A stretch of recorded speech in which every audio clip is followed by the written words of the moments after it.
Just take a look at this scene. Last night, the futures markets are crashing as Donald Trump imposes 104% tariffs against China. China doesn't back down. Donald Trump is speaking at this black tie event for the National Republican Congressional Committee. Donald Trump looks like he's on the Titanic that is sinking. He's got his little teeny tiny hands on the podium, and Donald Trump speaks to the MAGA Republican Congress members, and he says, everybody, what are we going to call Joe Biden? Should we call him crooked or should we call him sleepy? Here, play this clip. Do I call him Sleepy Joe or Crooked Joe? Could we take a vote, please? Who wants to call him Crooked Joe? Who wants to call him Sleepy Joe? That's my problem. It's like the same. They both work. They both work beautifully. As Donald Trump was doing that, we also learned from Usha Vance, who gave her first interview, that her husband's world can be very lonely. The second lady gave her first interview since J.D. Vance assumed the role, and she described it all as very, very lonely. Just let him hang out with the couch, Usha. Let him hang out with the couch. Sorry, back to Donald Trump here. Donald Trump speaking to the National Republican Congressional Committee dinner. He's like, aren't these tariffs great? All these countries have to kiss my ass. Here, play this clip. In the history of our country. And don't let some of these politicians go around saying, because I'm telling you, these countries are calling us up, kissing my ass. They are dying to make a deal. Please, sir, make a deal. I'll do anything. I'll do anything, sir. And then I'll see some rebel Republican, some guy that wants to grandstand, say, I think that Congress should take over negotiations. Let me tell you, you don't negotiate like I negotiate. As I've said before, Donald Trump's Liberation Day, as he calls it, which is actually Annihilation Day, Liquidation Day, or Great Depression Day, it's all about his ego.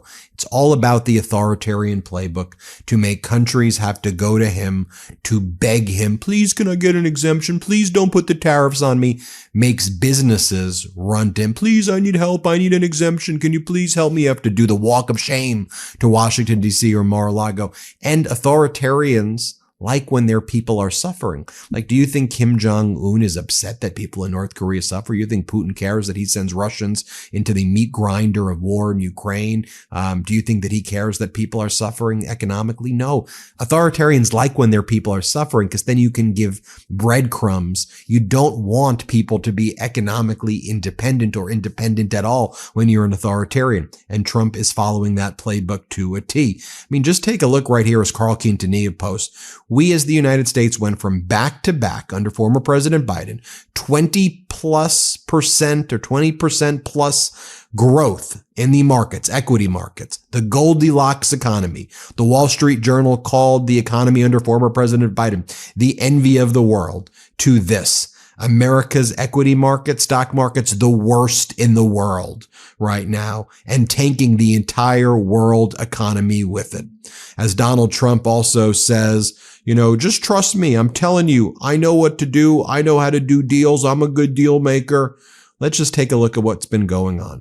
The Germany economy minister, Robert Habeck, says the U.S. calculations for their tariffs are nonsense. The U.S. is now in a position of weakness, will hurt their pharmaceuticals. The EU Commission proposed 25% counter tariffs on U.S. imports.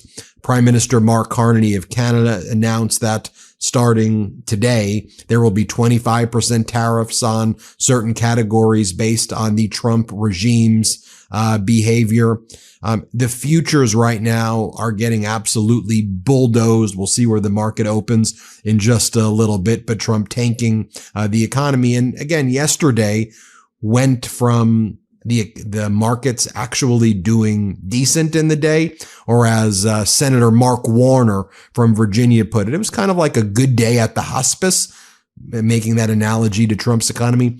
But then Donald Trump said, no, I'm opposing 104% tariffs on China, and then Trump crashed it all. And then at his speech last night before the National Republican Congressional Committee dinner, Donald Trump then talked about how he wants to put tariffs on pharmaceuticals, that I'm going to go after the pharmaceuticals now. It's like, can we go one day without this idiot talking about tariffing things? Here he is. Let's play it. But we're going to tariff our pharmaceuticals. And once we do that, they're going to come rushing back into our country because we're the big market. The advantage we have over everybody is that we're the big market. So we're going to be announcing very shortly a major tariff on pharmaceuticals.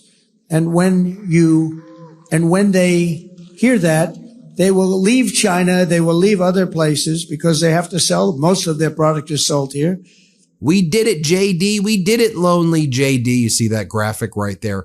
Also, one of the things that we learned is that Marjorie Taylor Greene buying lots of treasuries and making a lot of odd stock purchases and sales kind of right before the market started tanking and crashing. Doesn't really surprise me when it comes to Marjorie Taylor Greene.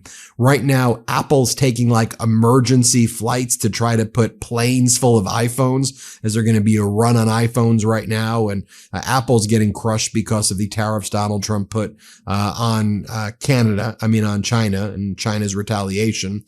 Also, one of the things that we learned yesterday is Donald Trump's DHS, Department of Homeland Security, just ordered the migrants who were temporarily allowed to live in the U.S. after using the Biden-era CBP-1 app, that they're ordered to leave the country immediately. More than 900,000 people were allowed in the country using the CBP-1 app since January 2023. A lot of these people are family members of Trump supporters, Venezuelans for Trump, Cubans for Trump, Latinos for Trump. And now they're being threatened self-deport now, or else you can end up in concentration camps in El Salvador. Self-deport now, or you can end up in ICE detention centers. No due process will throw you with Nayib Bukele's authoritarian regime in El Salvador. That's the message from the authoritarian Trump regime. But Donald Trump last night says this is the most successful 100 days yet of any administration in history. Here, play this clip. I had somebody say the most successful first month in the history. Now they said the most successful 100 days in the history of our country. And I believe that's right. And we're going to continue that way, if not more so. And we're going to do tremendously in midterms. One of the things that I don't want to forget as I report on all of this as well is that federal spending has not gone down at all. In fact, federal spending right now, despite all the wrecking ball that Trump and Musk took to the federal government and the hostile takeover, federal spending is higher. Donald Trump wants there to be a $1 trillion military budget. Of course, that's going to add to the debt. It's going to add to our growing deficit. Trump added $8 trillion to the deficit his first term. I predicted 25 to 30 trillion, perhaps more. So government spending's not down, government spending's up. Let's not forget also that Elon Musk was just awarded basically a $6 billion contract for SpaceX by the federal government. And this is on top of Elon Musk being awarded lots of money by the FAA as they gut these agencies. Surprise, surprise, Elon Musk's companies are filling the void. Also, Jeff Bezos got, I think, over $2 billion from the federal government, from the federal government as well. Take a look at this headline from Bloomberg.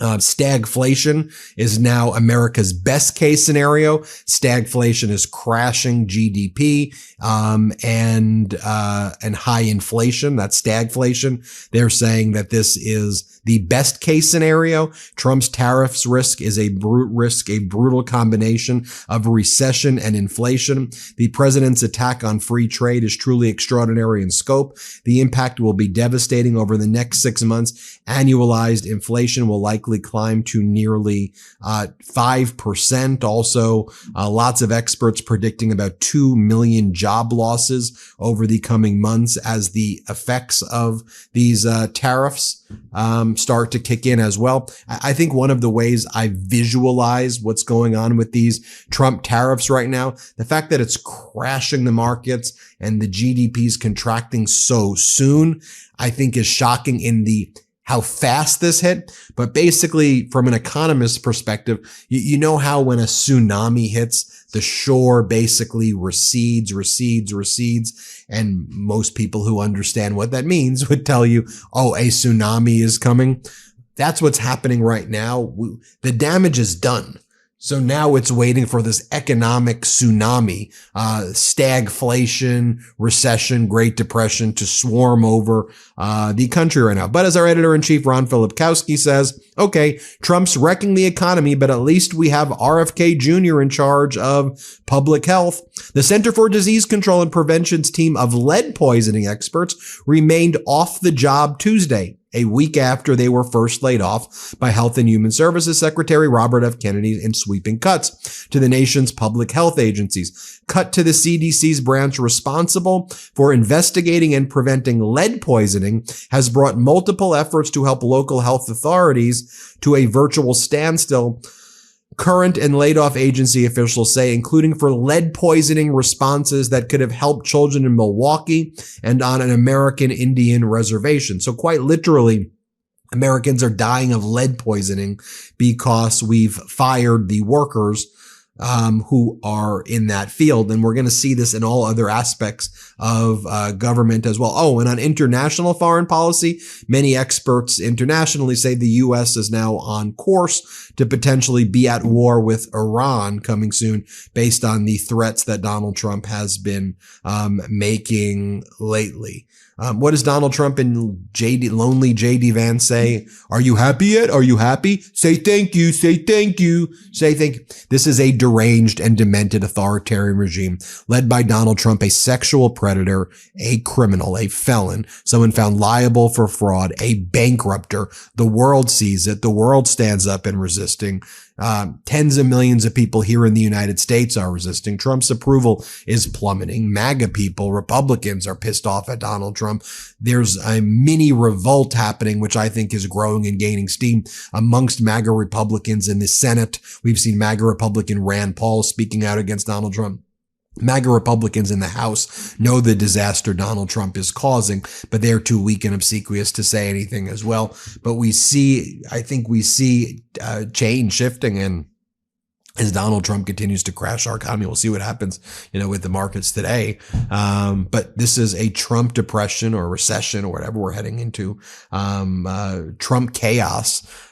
This one of the first, if not one of the first ever manufactured recessions or great recessions, like actually done, looks intentionally and maliciously. And I think it's for the reasons that I said earlier in the video. It's right out of the Authoritarian playbook. Let me know what you think. Go to store.MeidasTouch.com as well. Lots of people say, where can we get the Midas gear? Store.MeidasTouch.com. Also go to MeidasPlus.com. We're heading to 1 million Substack subscribers. Go to MeidasPlus.com. Subscribe to our Substack would be amazing. Thanks for watching. I have a lot of videos. We have a lot of videos coming today. I got a video on Canada, a video on Germany. I interviewed Democratic Congressmember Neguse. You check out my Senator Booker interview yesterday. We got a lot going on, a lot of info. Hit subscribe. Let's get to 5 million subscribers. Thanks for watching.